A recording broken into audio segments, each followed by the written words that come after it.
purge, l'aviation israélienne frappe des cibles à Gaza en réponse à un pilonnage. Kiev est toujours en Russie. Pour le Bureau des légendes et Oksana Bobrovitch, admirateur du Bureau des légendes, une fiction plus vraie que nature sur la vie des espions français, peuvent découvrir des images de la capitale ukrainienne, qui se fait passer pour une ville russe. Les premiers épisodes de la 4e saison du Bureau des légendes crèvent le petit écran.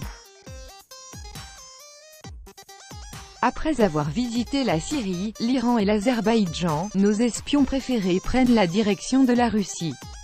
Toujours collée à l'actualité, la série s'intéresse naturellement au pays de Poutine qui se trouve de nouveau au centre de l'échiquier international, prévient Glamour. Mais pour les connaisseurs de la Russie et de la langue russe, certaines images tranchent avec elle, univers ultra-réaliste, promis par les promoteurs de la série. En fait, on observe les noms de certains magasins sont en ukrainien. Oui, certaines scènes russes ont été tournées à Kiev, et on a trouvé cet immeuble sur les cartes. Ça a fait pas mal de bruit dans les médias ukrainiens au moment de tournage, en avril dernier, quand des habitants de Kiev se sont étonnés, à leur tour, de découvrir, sur la façade d'un immeuble dans le quartier Holosaïvski, un panneau « Hercule Sport Club » avec un aigle à 2 têtes de la Fédération de Russie. Le mystère a été résolu, puisqu'on a découvert que le panneau faisait partie d'un décor pour le tournage d'épisodes russes de la nouvelle saison du Bureau des légendes. Kiev est toujours la Russie, des mots du critique de cinéma ukrainien Anton Filatov qui ont mis le feu aux poudres sur les réseaux sociaux. Kiev a souvent joué le rôle de Moscou avant Maïdan.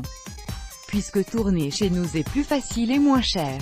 Avec le début des hostilités, cette tradition a été interrompue pendant quelques années.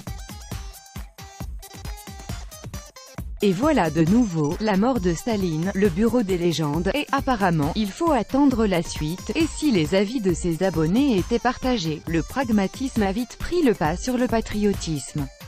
Il n'y a pas de mal à cela.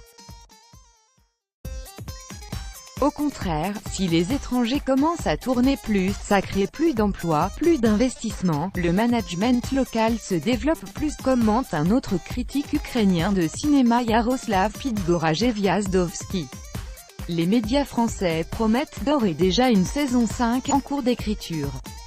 Si jamais l'engouement des spectateurs pour l'histoire des hackers russes continue à faire vendre, à Kiev, on a toutes les chances de gagner encore plus de devises européennes.